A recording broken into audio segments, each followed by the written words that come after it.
très grosse quantité, voilà, c'est quelque chose qui est accessible maintenant de tous, donc forcément, c'était pas étonnant de voir ça apparaître dans les élections. On l'avait déjà vu dans les élections en Argentine quand elles ont eu lieu, qu'il y avait ce genre de contenu qui avait été utilisé.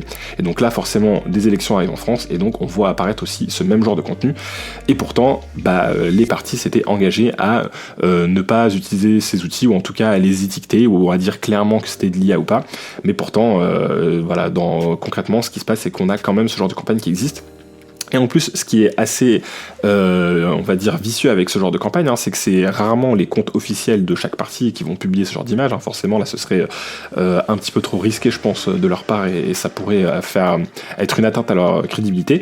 Ce qu'ils font, c'est qu'ils passent par d'autres comptes, des comptes qui sont des comptes avec beaucoup de personnes suivies et autres, et qui sont clairement des comptes qui suivent la ligne de chaque parti.